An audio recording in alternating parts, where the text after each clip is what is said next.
Les bontés de l'Éternel ne sont pas épuisées, ses compassions ne prennent pas fin. Elles se renouvellent chaque matin. Oh, que ta fidélité est grande.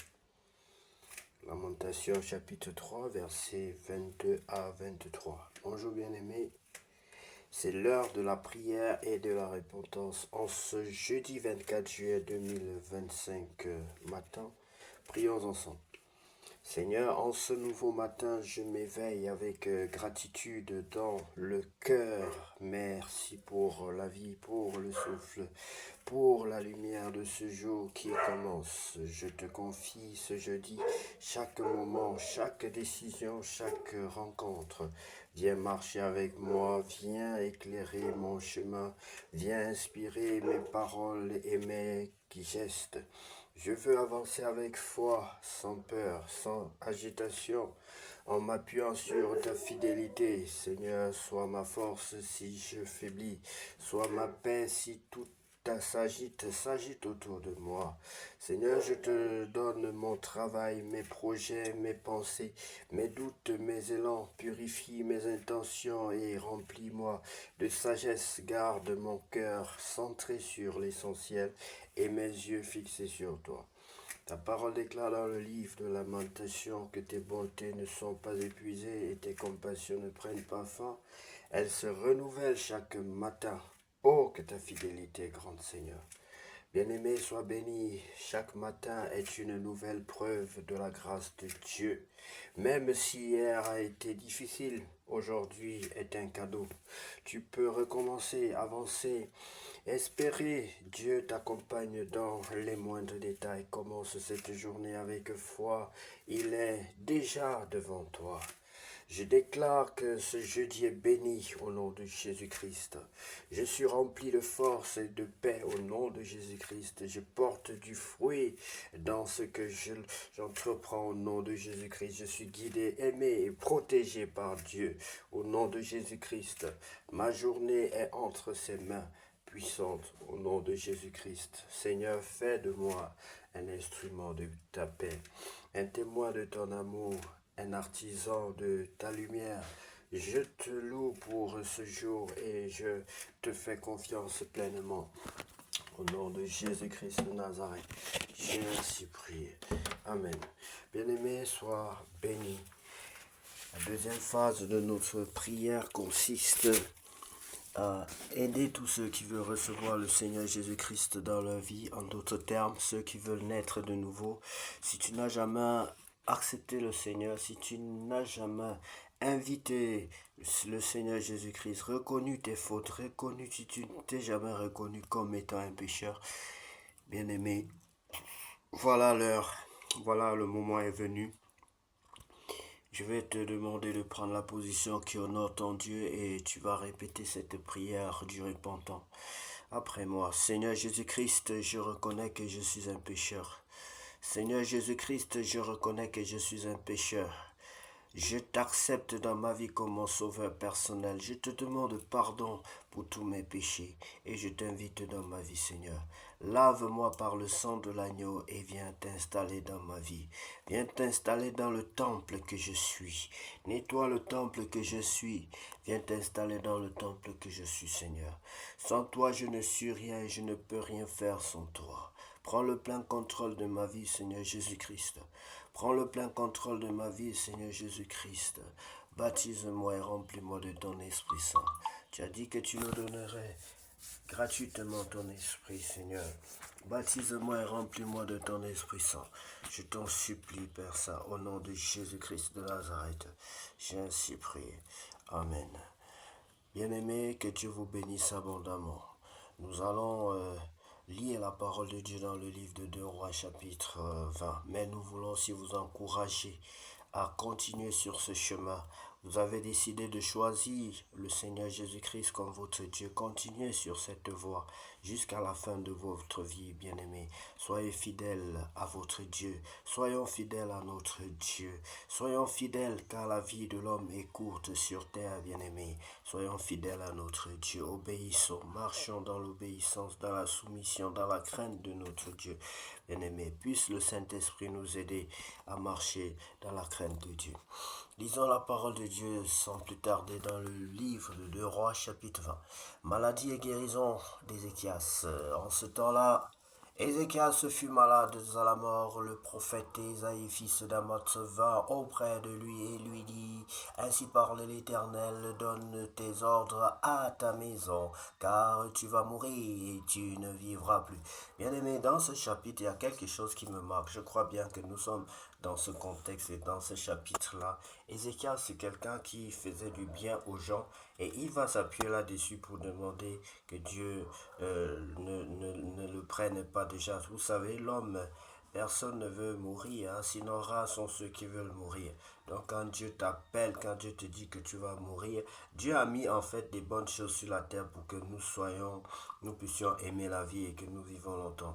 Du moins, on ne vit pas pour soi-même. On a peut-être des enfants, on a des gens qu'on aime et on vit aussi, c'est pour eux. On ne veut pas faire parce qu'on ne veut pas faire du mal, on ne veut pas voir ses enfants pleurer, ses amis pleurer. Donc, Ézéchias ne veut pas mourir et il va certainement demander à Dieu lui rappeler les bienfaits. Et je crois que c'est aussi un exemple à suivre parce que les écrits sont là pour nous aider à mieux nous comporter, à suivre le bon modèle. Regardons bien s'il y a un modèle à suivre dans ce chapitre bien-aimé. Nous étions au verset 2. Ézéchias se tourna son visage contre le mur et fit cette prière. Notez bien, je crois bien, c'est ça bien-aimé. Ô Éternel, souviens-toi que j'ai marché devant ta face avec fidélité et intégrité de cœur, et que j'ai fait ce qui est bien à tes yeux. Et Ézéchias répandit d'abondantes larmes. Écoutez bien, il a marché devant l'Éternel avec fidélité et intégrité de cœur. Tu sais, bien-aimé, quand tu fais quelque chose, tu sais. Tu sais ce que tu fais. Il n'y a pas à dire, parce qu'il y a des gens qui connaissent, par exemple, l'informatique ou bien la mécanique ou je ne sais pas quel métier ou qui s'expriment très bien, des journalistes éloquents. Bon, lorsqu'on leur demande est-ce que vous êtes éloquent, il dit bah moi je sais pas, c'est à vous d'apprécier. Lorsqu'on demande à un mécanicien est-ce que tu es un bon mécanicien, ah je sais pas, toi-même tu vas voir, ainsi de suite. Non, lorsque tu es bon et que tu peux savoir si tu es bon ou pas. Ici, si tu es fidèle aussi, tu peux savoir si tu es fidèle ou pas. Tu vas pas de me dire à la femme que bon ben je sais pas, tu vas juger une femme peut-être avec qui tu veux te mettre. Donc si tu es fidèle, il faut être sûr, il faut être capable, il faut confesser. N'aie pas peur de confesser ce que tu es et ce que tu sais faire. Même si c'est pas parfait, mais tu sais que tu te donnes au maximum et le Saint-Esprit sera là derrière toi pour t'aider dans tes erreurs, la perfection n'étant pas de ce monde. Donc il va dire, ô Éternel, souviens-toi que j'ai marché devant ta face avec fidélité et intégrité. Job aussi, c'est quelqu'un bien aimé, vous connaissez certainement l'histoire de Job, qui connaissait son Dieu et sa vie. Nous devons connaître non seulement notre Dieu, mais nous devons aussi veiller sur notre vie et connaître lorsque nous sommes dans l'erreur, bien aimé. C'est important, on ne peut pas ne pas connaître lorsqu'on est dans l'erreur. Il faut nous examiner, nous devons nous examiner de temps en temps pour voir si nous ne sommes pas dans l'erreur. D'où on parle souvent d'auto-examen ou bien je ne sais pas trouver une autre expression là, donc faire un bilan personnel de notre vie pour vérifier de temps en temps si nous avons des péchés en nous. Par exemple, lorsque Dieu nous donne les vertus de l'Esprit de Dieu ou le fruit de l'Esprit de Dieu, c'est pour que nous puissions nous examiner, pour voir est-ce que j'ai encore la patience, est-ce que je suis un homme patient.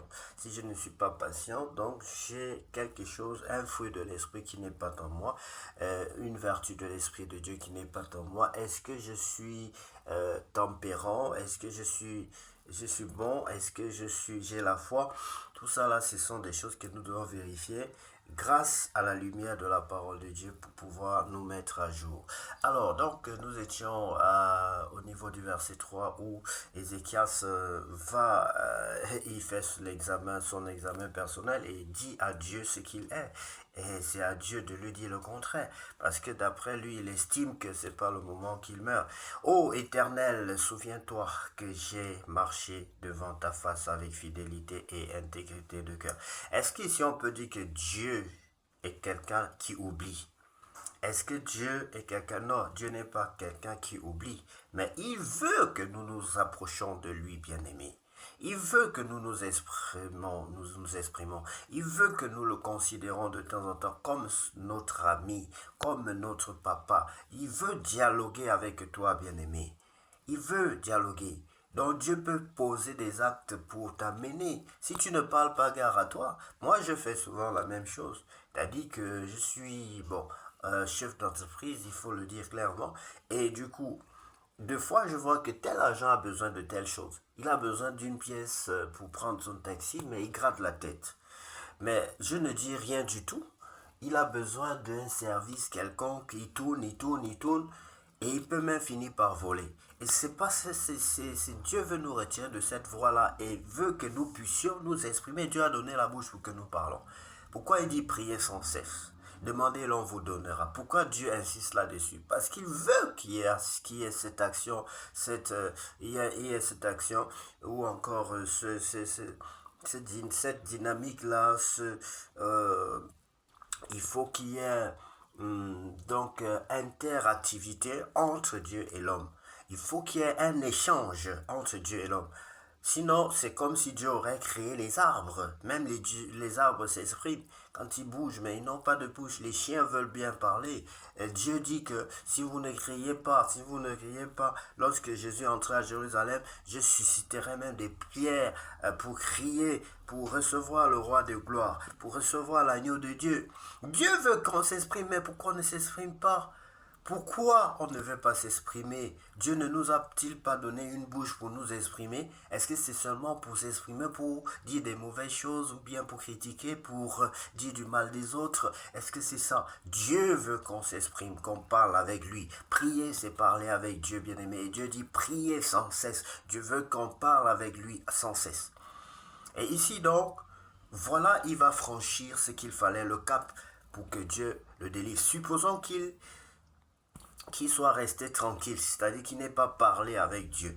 Mais il mourrait. Il mourrait. C'est comme ça, c'est ça le principe. Tu ne parles pas, tu meurs.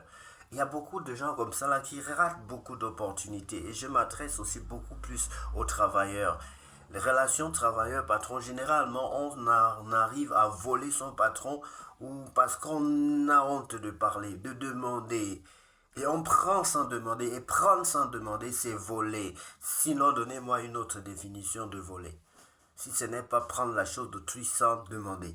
Et pourquoi? Parce qu'on a c'est pas comment dire, cette chaîne, ce fardeau, cet obstacle qui nous empêche de parler. On est devenu sourd-muet, pourtant on est muet. Pourtant, Dieu nous a donné une bouche pour parler. Que fera le muet alors, bien-aimé? Le muet, c'est pas, il veut parler. S'il parle, il sera très heureux. Voulez-vous que Dieu vous rende muet? Mais parlez, parlez, parlez, parlez. Parlez avec votre Dieu, parlez avec votre patron, parlez avec votre maman. Dans les mariages aujourd'hui, les mariages se détruisent parce qu'on ne parle pas. On pense que le mari a mis l'assiette ici parce que, oh, moi j'ai mis à gauche, lui il a mis à droite. Et on ne se parle plus. On pense que s'il a mis comme ça, c'est parce qu'il ne m'aime pas, c'est parce qu'il me déteste. Tout, on ne fait qu'imaginer, mais ça n'amène que des problèmes. Parler, ça va, et les solutions vont être trouvées, bien aimés.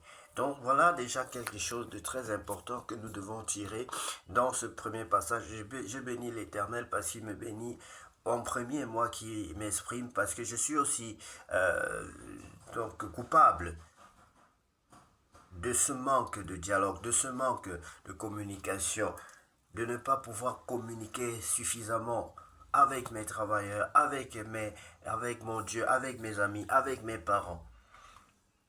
Il faut parler, bien-aimé. Oh Éternel, voilà quelqu'un qui s'exprime, Ézéchias. Et juste le fait de rappeler à l'Éternel. Ici, il pouvait dire que, mais Dieu lui-même, il sait que. Non. Et c'est ça le problème dans nos foyers. Papa aussi sait que l'enfant ne parle pas. Papa aussi, c'est que... Donc, papa ne vit que... Il n'a que ça dans sa mémoire. Il a qu'une seule case mémoire. Et il n'y a que toi là-dedans, dans sa tête, dans sa mémoire. Et il n'y a pas sa femme, il n'y a pas d'autres enfants, il n'y a pas son travail, il n'y a pas l'électricité à payer, il n'y a pas les différentes charges de la maison, il n'y a pas les projets de construction, il n'y a rien. Il n'y a que papa sait qu'il n'y a que toi dans sa tête du matin, midi, soir. C'est toi. Tu es gravé dans sa tête, tu as occupé tout l'espace mémoire pour qu'il ne sache que toi, qu'il ne voie que toi, qu'il ne pense qu'à toi.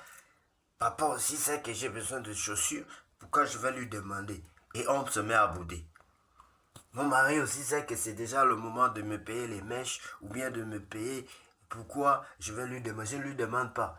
Il n'avait qu'à penser. Oh, bien-aimé, ici là, si Ézéchias disait la même chose, Dieu aussi est Dieu, non? Oh, Dieu connaît tout, Dieu sait tout, il est omniprésent, il est omnipotent, il est omniscient, donc je ne parle pas. Mon ami, il mourrait. Et vous mourrez chaque jour. Vous perdez les opportunités parce que vous n'osez pas parler. Le pouvoir, c'est dans la parole, bien-aimé. C'est avec la parole qu'on fait bouger les choses. La Bible dit que Dieu créa le monde. Dieu a fait exister le monde avec la parole. Le pouvoir, ton pouvoir, ta réussite, ta guérison, ta vie, ta survie est dans ta bouche. La Bible dit que la vie et la mort sont au pouvoir de la langue, bien-aimée. Parle! Dieu a une armée qui se lève pour lui parler, pour lui obéir. Peuple de Dieu, lève tes mains pour l'adorer. Ouvre ta bouche pour lui parler. Et tu seras sauvé, et tu seras guéri. Mais tant que vous vous taisez, vous mourrez. Se taire, c'est mourir. Le silence, c'est le symbole de la mort. Bien aimé, une personne qui est morte, comment va-t-elle parler? Mais une personne qui bouge, qui parle, Dieu sait que la personne bouge, elle parle. C'est quand tu parles, bien aimé, qu'on sent que tu es vivant. Mais si tu es une personne silencieuse, à un moment donné, même le monde va t'oublier. On va t'oublier même dans les registres. Il y a des gens comme ça dans les écoles. Et je m'adresse aux élèves, aux étudiants, qui sont tellement silencieux que l'on les oublie même lorsqu'on dresse la liste des étudiants de l'établissement. Mais il y en a qui sont très très proches de l'administration, qui chaque jour parlent avec le directeur, ils parlent avec tous les enseignants, ils parlent avec le suivant général, ils parlent avec leurs amis, ils parlent avec leur maman, ils parlent avec leur papa, et ce sont ceux-là qui réussissent. Mais il y a certains qui sont peut-être en classe de première, mais tu leur demandes la suite des études.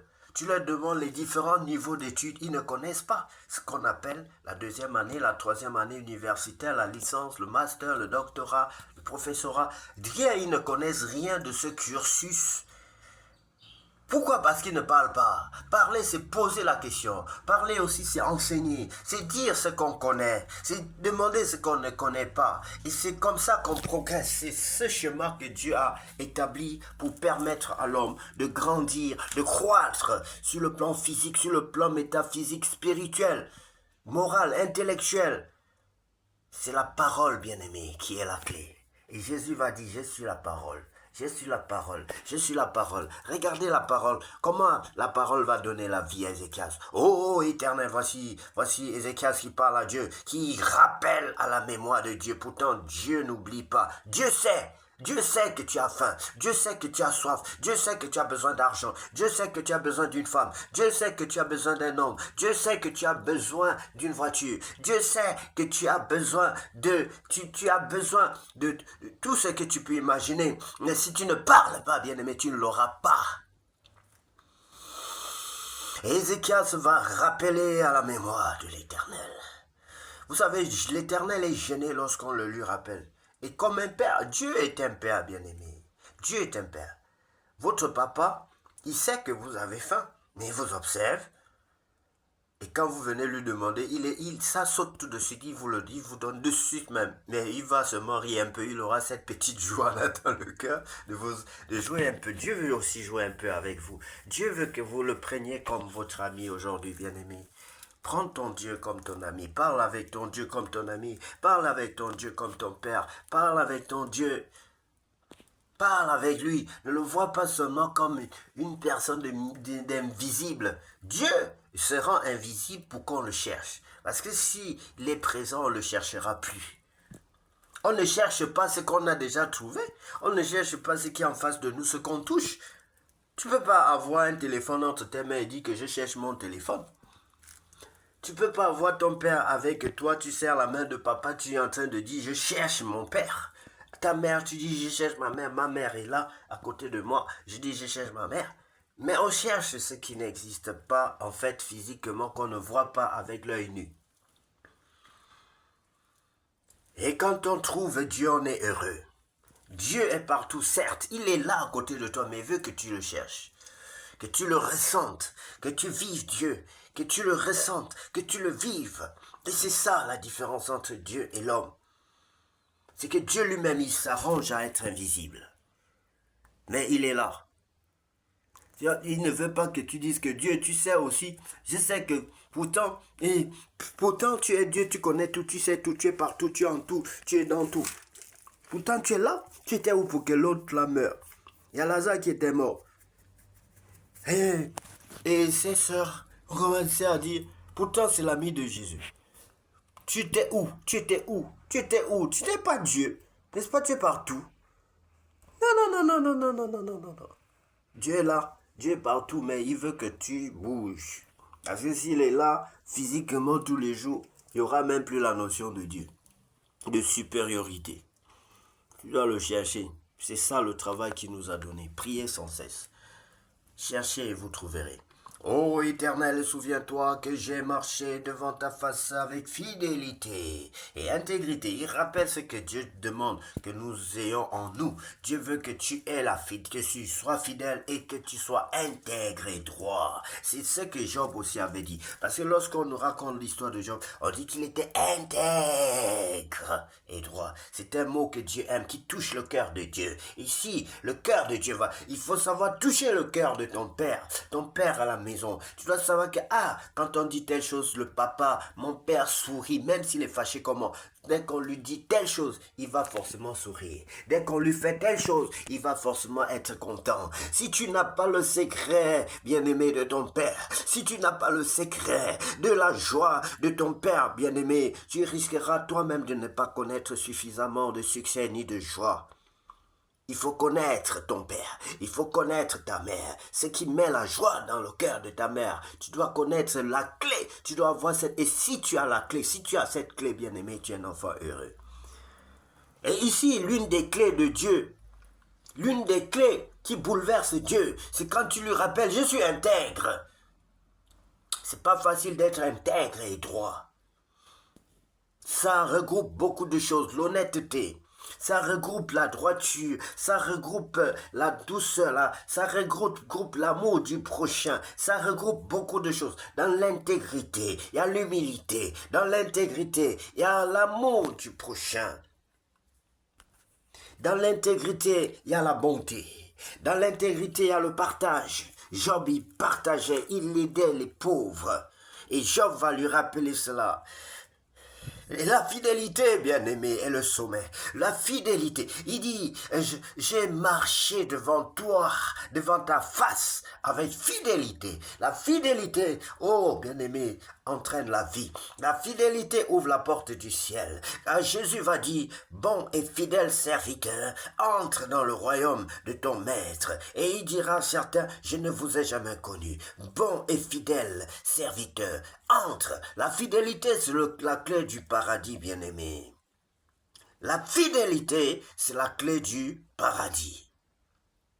Et l'intégrité touche le cœur de Dieu. L'intégrité attire la bonté. C'est déjà au moins 2 fois que moi j'ai découvert cette expression qui sauve, qui apporte, qui donne, qui apporte comment dire, des années, qui amène Dieu à augmenter les années de vie dans la vie des hommes. Si vous regardez l'histoire de Job, la Bible dit que Dieu va lui faire vivre encore plus longtemps. Et Dieu va lui donner encore beaucoup d'enfants parce qu'il était intègre et droit. Et cet homme bien-aimé, Dieu va aussi lui donner plus. Dieu va prolonger, il va augmenter le nombre de ses jours sur la terre. Sois intègre et droit, sois intègre bien-aimé. Creuse ce mot.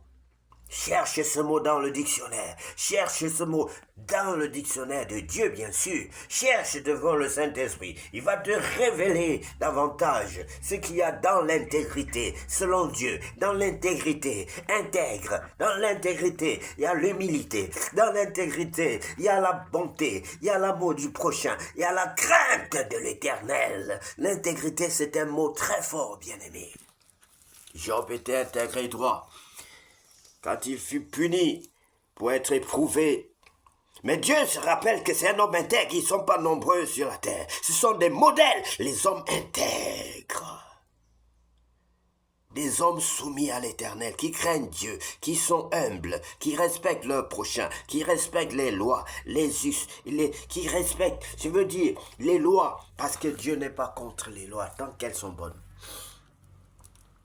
Ô Éternel, souviens-toi que j'ai marché devant ta face avec fidélité et intégrité de cœur. Intégrité de cœur. Et que j'ai fait ce qui est bien à tes yeux. Et Ézéchias répandit d'abondantes larmes. Il touche le cœur de Dieu. Bien-aimé, tu dois apprendre à toucher le cœur de ton Père. Tu dois connaître ce qui amène ton Père à te pardonner. Ce qui met la joie, ce qui met la paix, l'amour, la compassion dans le cœur de ton Père. Et que j'ai fait ce qui est bien et à tes yeux, et Ézéchias se répandit d'abondantes larmes. Ésaïe qui était sorti n'était pas encore dans la cour du milieu lorsque la parole de l'Éternel, bien aimé, j'ai dit qu'il a touché le cœur de Dieu. Ézéchias a touché le cœur de Dieu. La bouche du prophète, c'est la bouche de l'Éternel. Tout de suite même. L'affaire pouvait durer 1 jour, 2 jours, 3 jours avant que le prophète ne vienne lui donner la réponse. Mais tout de suite, l'Éternel dit, le petit la connaît. Ézéchias connaît ce qu'il faut. Il a la clé. Il a la clé pour ouvrir les portes des cieux. Il a les clés pour bouffer. Il a la clé qui m'amène à changer, à être compatissant, à être bon. Il a la clé pour puiser les ressources spirituelles de bonheur, de joie, de vie, d'amour, de paix, de prospérité. La vie est un tout. Il a la clé, retourne. Dis-lui, donne-lui ce qu'il demande. Et Ésaïe donc qui était sorti n'était pas encore dans la cour du milieu lorsque la parole de l'Éternel lui fut adressée en ces termes. Retourne et dis à Ézéchias, chef de mon peuple, ainsi parle l'Éternel, le Dieu de David, ton père. J'ai entendu ta prière. La prière, c'est quoi, bien-aimé? Parler avec Dieu. Parler. Il a voulu que Ézéchias parle. J'ai vu tes larmes. Les pleurs aussi sont importants, bien-aimé. Lorsque tu es sincère, dans les pleurs, il y a toujours une part de sérieux. Les pleurs ne peuvent jamais être hypocrites à 100%. Même si on dit souvent larmes de crocodile, il y a toujours une part de vérité, de sérieux dans les pleurs, bien-aimés. Ne considérez jamais à 100% les larmes de quelqu'un qui pleure devant vous comme étant les larmes de crocodile. Il y a toujours une part de vérité dans les pleurs. N'hésitez pas souvent de pleurer devant l'Éternel, bien-aimé. Pleurez vous nettoie. Ça ne nettoie pas, vos larmes ne nettoient pas que vos yeux. Vos larmes nettoient aussi vos péchés. Vos larmes nettoient aussi parce que vos larmes intercèdent devant l'Éternel pour vous. Les larmes sont des signes d'intercession. Les larmes sont des signes d'intercession. Et c'est profond, bien-aimé. Un enfant qui pleure devant toi, bien-aimé, c'est un enfant qui se répand. Les larmes sont les signes de l'intercession, de la repentance, du regret, de demande de pardon.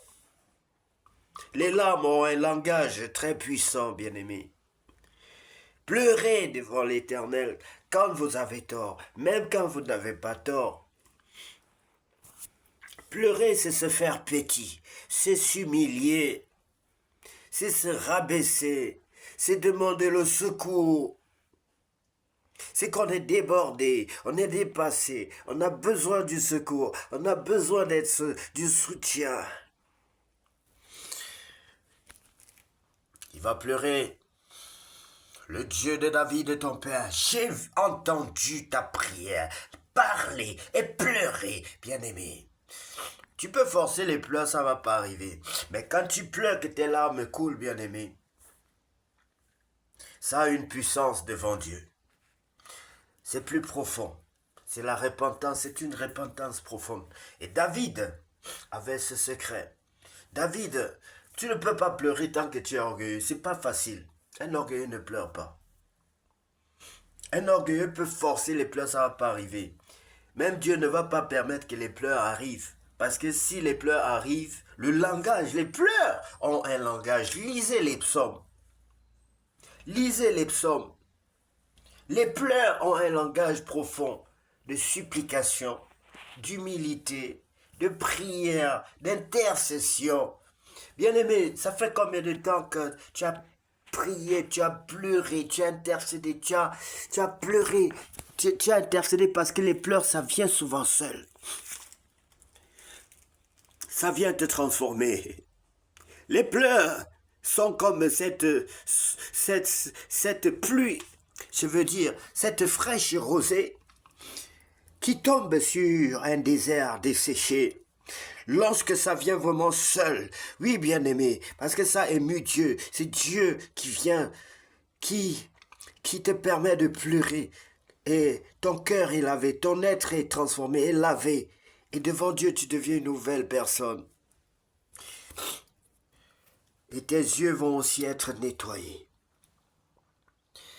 Bien-aimé, Ésaïe, verset 4, Ésaïe qui était sorti n'était pas encore dans la cour du milieu, lorsque la parole de l'Éternel lui fut adressée en ces termes. Retourne et dis à Ézéchias, chef de mon peuple, ainsi parle l'Éternel, le Dieu de David, ton père, j'ai entendu ta prière, j'ai vu tes larmes. Voici, je te guérirai. Le troisième jour, tu monteras la maison de l'Éternel. De la mort, il passe à la vie. Ce n'est plus tu vas mourir sur ton lit, c'est je te guérirai. Donc Dieu augmente les jours de sa vie. J'ajouterai à tes jours 15 années, 15 années, 15 années, bien-aimé. Tu es le plus heureux sur la terre lorsque tu connais, parce que là, tu peux dire que tu connais l'année de ta mort. Si Dieu te dit que je t'ajoute un an, nous sommes en 2025, tu sais qu'en 2016, là, c'est fini. Tu vas finir en 2017, tu ne seras plus de ce monde. Donc, c'est une grâce aussi, quand Dieu te révèle que, voilà, tu fais seulement 15, tu fais peut-être, si tu as 30 ans, tu fais 30 plus 15, tu sais qu'à 45, c'est fini là. Parce que Dieu n'est pas un homme pour mentir, ni le fils de l'homme pour se repentir. Mais, il t'accorde la grâce que tu es peut-être le seul homme sur la terre qui sait, qui connaît presque le jour ou l'année de ta mort. J'ajouterai donc à tes jours 15 années. Je te délivrerai, toi et cette ville, de la main du roi d'Assyrie. Je protégerai cette ville à cause de moi et à cause de David, mon serviteur. Dieu a tellement aimé David, hein? L'homme selon le cœur de Dieu. Parce qu'il connaissait toucher le cœur de Dieu. Par des larmes, par l'intercession, par l'humilité, par le pardon. Rappelez-vous de Shei, où c'était Biki Boubi, l'homme qui se moquait de David, lui jetait des pierres, ainsi de suite. L'armée de David était prête à en découdre avec, mais David a dit, pardonnez-le. Car si l'Éternel a décidé qu'il me maudit, mais vous pensez que vous commettez des bêtises devant l'Éternel, vous commettez des erreurs. Et vous vous attendez pas à être humilié par les moins que rien. Vous pensez que Dieu va utiliser qui pour vous? Ce n'est pas votre supérieur, c'est trop facile. Lorsque vous commettez des impairs devant l'Éternel, Dieu va utiliser des rigolos pour vous mépriser. Il a dit, David, il était roi. Il avait l'armée, les chars, les fusils, les machins, les épées. Mais un rigolo qui n'a rien. David circule comme ça là. Le rigolo l'insulte, ainsi de suite. Mais David a tout de suite même compris que c'était l'heure de l'humiliation. Il fallait qu'il soit humilié. Il avait commis un péché. Il avait pris la femme de Bathsheba, d'Uri autant pour moi, c'est-à-dire Bathsheba, la femme d'Uri. Et l'Éternel devait le chicoter, c'était déjà promis. Presque toute sa vie, il a payé. Il a eu chaud. L'humiliation. Mais s'il rendait, ça veut dire qu'il n'acceptait pas la punition de l'Éternel. S'il tuait, je ne sais pas comment il s'appelait encore, ce jeune homme-là qui se moquait de lui, ça voudrait dire qu'il refusait la chicote de l'Éternel. C'est un peu comme si tu as commis un impair, tu as péché, tu es allé à l'encontre des règles de gestion de votre maison et papa décide de te frapper. Mais si toi, tu refuses la chicote au point, là, c'est maintenant la rébellion. Alors, Ésaïe dit, prenez une masse de figues, on la prit et on l'appliqua sur l'ulcère et Ézéchias guérit. Amen. Ézéchias avait dit à Isaïe, à quel signe connaîtrai-je que l'Éternel me guérira et que je monterai le troisième jour à la maison de l'Éternel. Isaïe dit, voici de la part de l'Éternel le signe auquel tu connaîtras que l'Éternel accomplira la parole qu'il a prononcée. L'ombre avancera-t-elle de 10 degrés ou reculera-t-elle de 10 degrés? Ézéchias répondit, c'est peu de choses que l'ombre avance de 10 degrés, mais plutôt qu'elle recule de 10 degrés. Alors Isaïe, le prophète, invoqua l'Éternel, qui fit reculer l'ombre de 10 degrés sur les degrés d'Achaz, où elle était descendue. Très bien. Ambassade babylonienne auprès d'Ézéchias. En ce même temps, Bérodac Baladan, fils de Baladan, roi de Babylone, envoya une lettre et un présent à Ézéchias, car il avait appris à la maladie d'Ézéchias. Ézéchias donna audience aux envoyés. Il leur montra le lieu où étaient ses objets précieux, l'argent et l'or, les aromates et l'huile précieuse, son arsenal et tout ce qui se trouvait dans ses trésors. Il n'eut rien qu'Ézéchias ne leur montre dans sa maison et dans tous ses domaines. Ésaïe le prophète vint ensuite auprès du roi Ézéchias et lui dit, qu'ont dit ces gens-là et d'où sont-ils venus vers toi? Ézéchias répondit, ils sont venus d'un pays éloigné de Babylone. Ésaïe dit encore, qu'ont-ils vu dans ta maison? Ézéchias répondit, ils ont vu tout ce qui est dans ma maison. Il n'y a rien dans mes trésors que je ne leur ai montré. Ça, c'est alors l'erreur d'Ézéchias. C'est pas parce que tu es tombé malade que les ennemis de l'Éternel viennent. Il faut un peu semblant d'avoir compassion que tu vas ouvrir, tu vas montrer toutes les cachettes, tout ce que Dieu t'a donné. Il ne peut pas avoir un pays sans secret. Il y a les lieux, il y a le secret. Forcément, il y a le secret que tu dois avoir avec ton père. Hein? Si ton père t'a donné, par exemple, quelque chose de précieux, il ne veut pas encore que tu montres mais tu montres à tes amis, ils vont venir voler. Il te donne une bague en or, il te donne des trucs. Il y a des choses qu'on ne montre pas pour montrer. Peut-être le testament. Il te dit, garde ça. Mais tu veux montrer à tout le monde que non, je suis riche, mon père m'a cédé ses immeubles et tout, mais tu vas les perdre parce que là, tu n'as pas honoré papa. Papa te fait confiance, il te dit certaines choses, garde-les précieusement. Alors Ésaïe dit à Ézéchias, voilà le roi, Ésaïe, la bouche de l'Éternel va parler. Écoute la parole de l'Éternel, voici les temps viendront où l'on emportera à Babylone tout ce qui est dans la maison de ceux que tes pères ont amassé jusqu'à ce jour. Voilà, il avait présenté le trésor de son père. Il n'en restera rien, dit l'Éternel, et l'on prendra de tes fils qui seront sortis de toi, que tu auras engendrés pour en faire des eunuques dans le palais du roi de Babylone. Et Ézéchias répondit à Ésaïe, la parole de l'Éternel que tu as prononcée est bonne. Et il ajouta, n'y aura-t-il pas paix et sécurité pendant ma vie? Vous voyez, ça, c'est vraiment l'égocentrisme, l'égoïsme de l'homme. Et j'ai pensé à ça tout à l'heure. C'est-à-dire que lorsqu'on délimite la durée de ta vie et qu'on te dit déjà le nombre de jours que tu vis sur la terre, tu cherches que pour toi seul. Le reste, là, tu t'en fous. Ce n'est pas bien. Ce n'est pas bien. Regardez ce qu'il dit là. Ce n'est pas du tout bien. Lui, ce sont ses jours.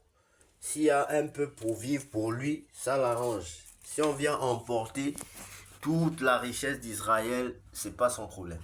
Ézéchias répondit à Ésaïe, la parole de l'Éternel que tu as prononcée est bonne. Comment ça elle est bonne? Une punition.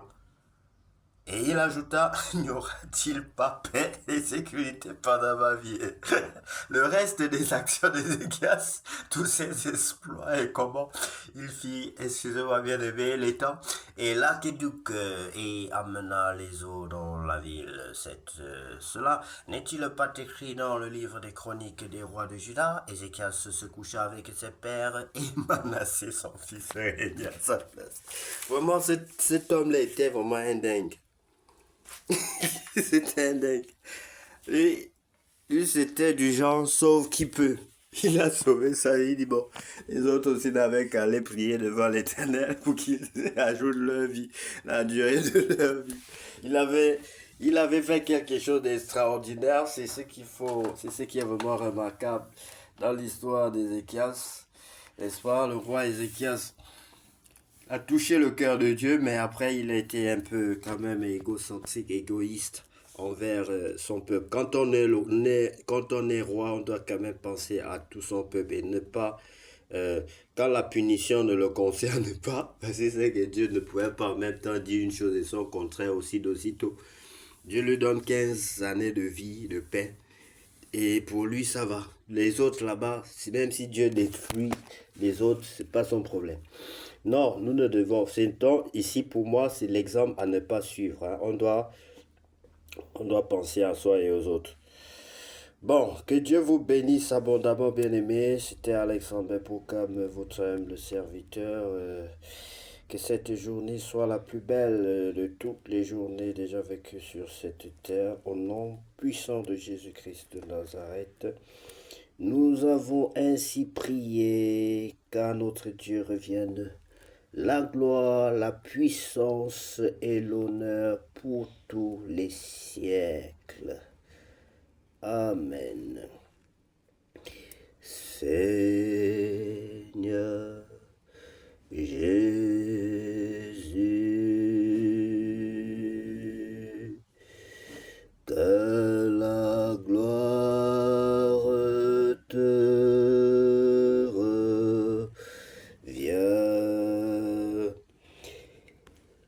Que la gloire que